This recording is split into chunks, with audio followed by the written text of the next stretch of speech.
You know, there's something nobody ever told you.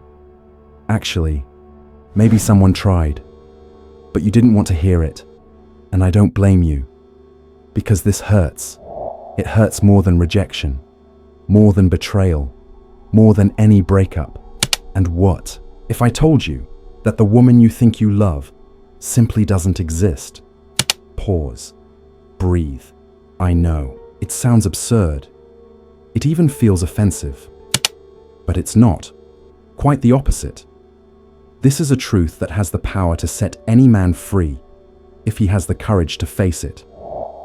Carl Jung, the father of depth psychology, dedicated his entire life to exploring the abyss of the human mind. And in the middle of that deep dive, he uncovered something terrifying. There's a woman living inside of you. No, this isn't a joke. It's not some cheesy metaphor. It's real. It's your anima. The anima is the unconscious image of the feminine that every man carries within. It's a psychological mold, an archetype, born in your childhood, shaped by your relationship with your mother, with the first women in your life, with stories, movies, songs, fairy tales, everything that taught you, directly or indirectly, what the feminine is supposed to be. And do you know what? The problem is, when you meet a woman in real life, you're not actually relating to her. You're relating to your anima, to the projection of what you believe she is, or more accurately, what you need her to be.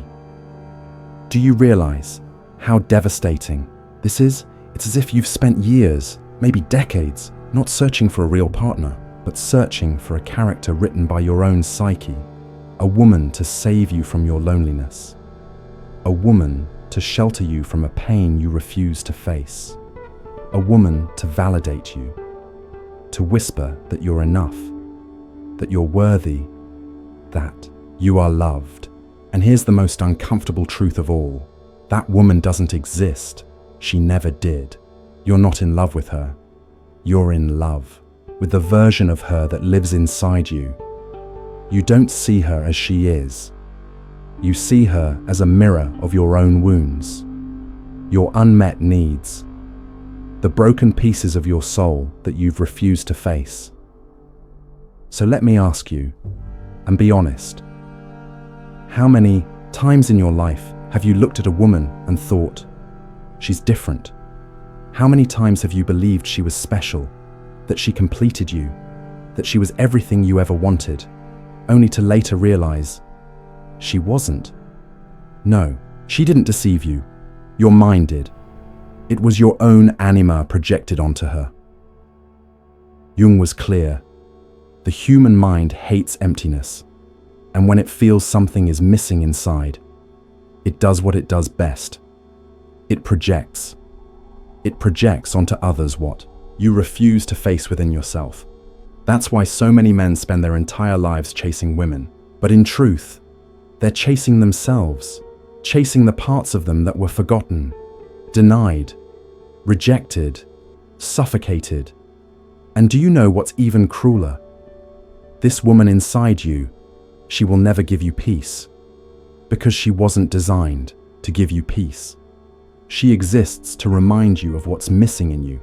And until you understand this, you will stay trapped in an endless cycle of expectation, frustration, and pain. You chase, she pulls away. You surrender, she goes cold. You try to prove your worth, she loses interest. And you think, the problem is her.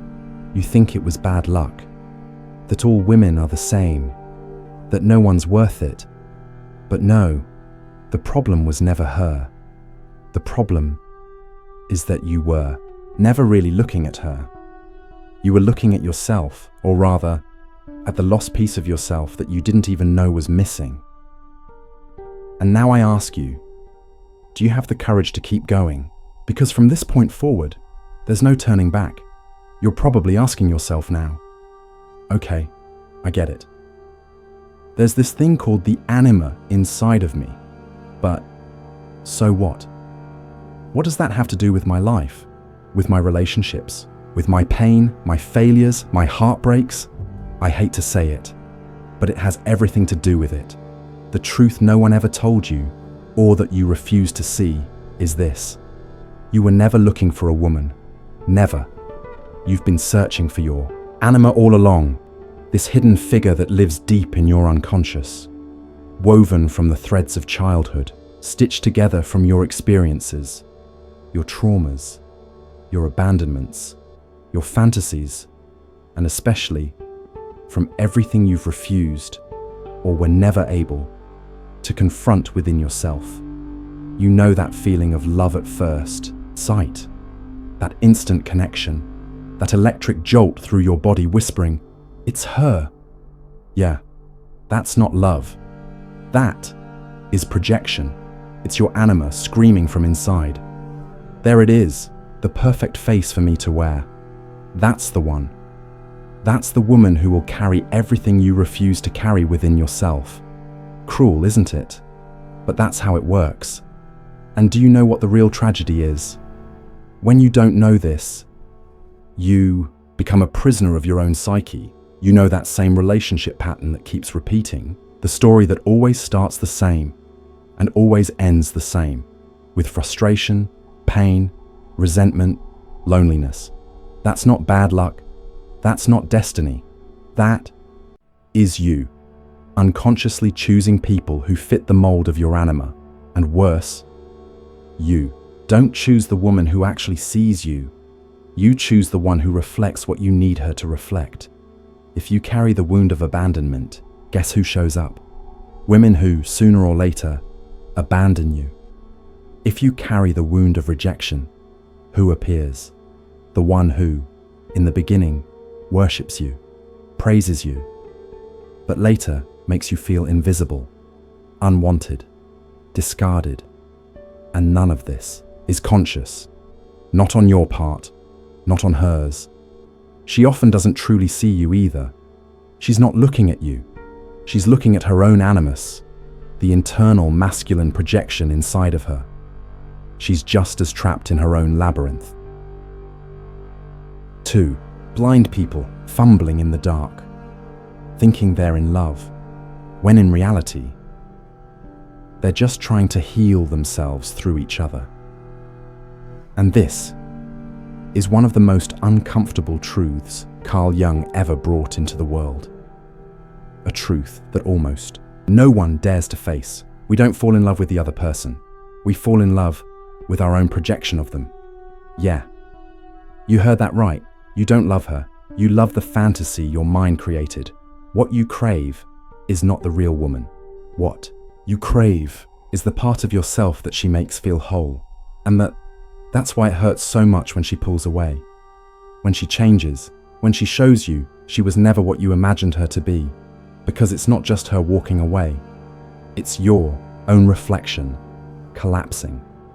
It feels like she's taking not just your love, but your self-worth, your validation, your sense of meaning, your reason to exist, because, without realizing it, you placed all of that in her hands.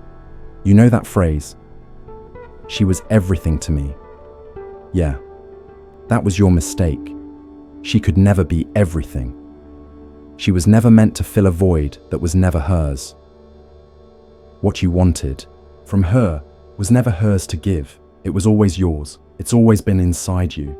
But no one ever taught you that. No one prepared you for this invisible war. No one told you that you would spend your life trying to find yourself in someone else's body, someone else's smile, someone else's eyes. And do you know the price of that ignorance? Your freedom.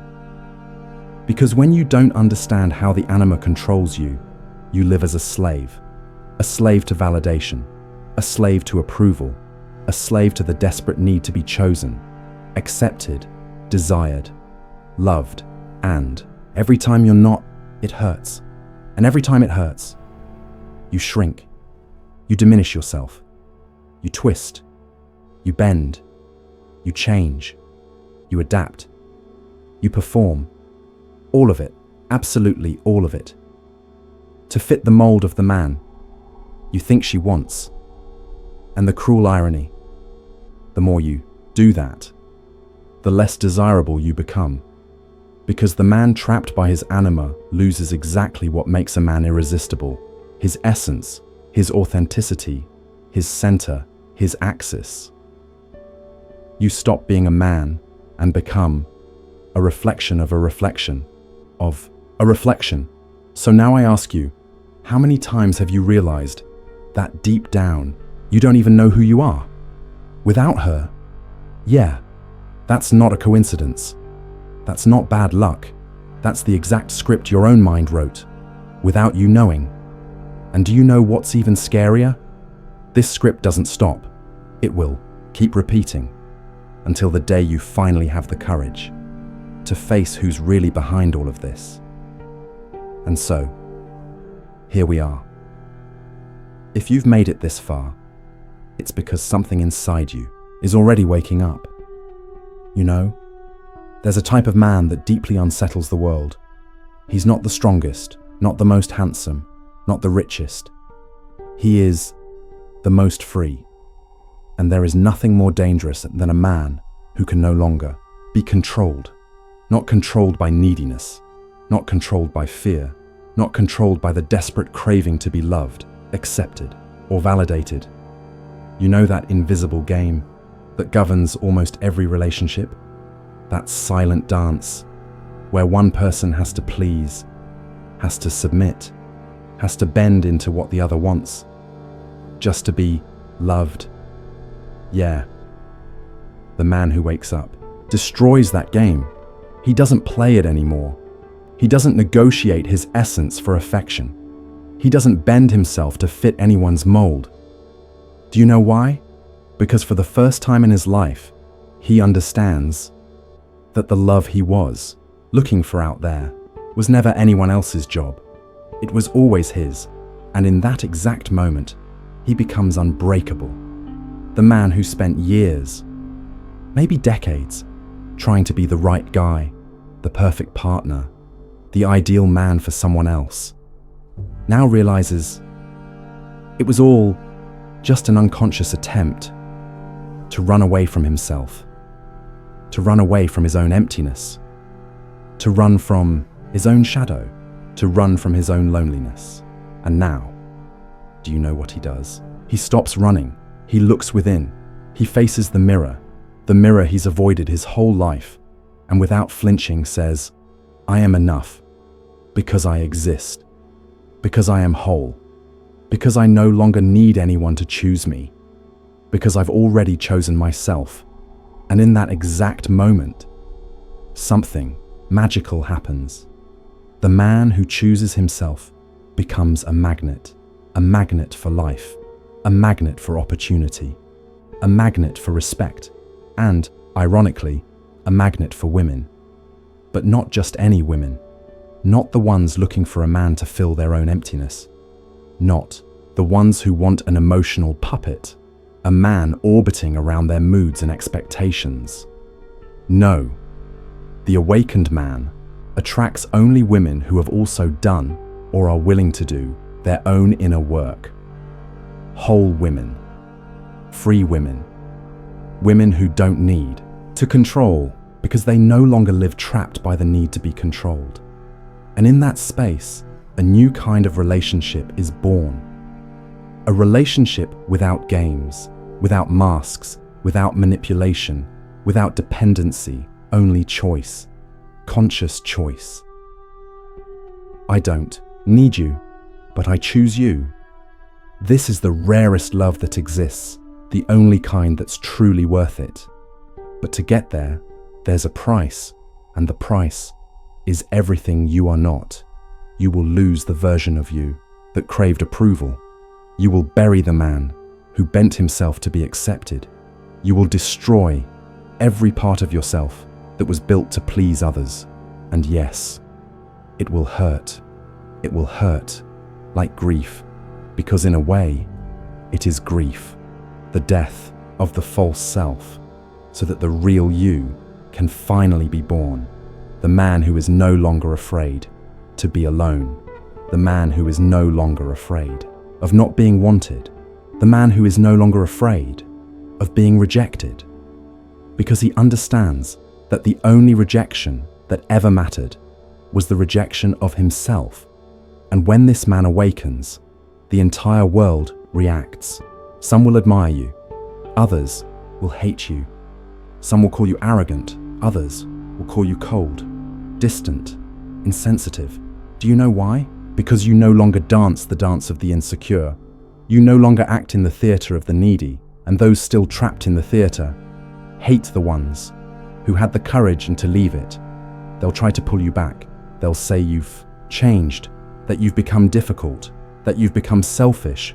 But deep down, they all know, even if unconsciously, you didn't become difficult. You became free, and there is nothing more threatening to those in chains than seeing someone living outside of them. And here it is, the final truth. The truth almost no one has the guts to hear. You were not born to be the man who pleases. You were not born to be the man who is loved at the cost of his own soul. You were not born to be the man begging for scraps of affection, attention, or validation. You were born to be whole. You were born to be free. You were born to be the master of yourself. And when you become that man, love is no longer a pursuit. It becomes a consequence of who you are, of who you've become, of who you finally chose to be. And if this made sense to you, if this struck something deep inside, then, my friend, welcome to the world of men who can no longer be controlled. Now, tell me, do you have the courage to continue this journey? If yes, then like this video, subscribe to the channel, and watch this video right here on the screen, because it will take you even deeper into this journey that almost no one has the courage to make. I'll see you there.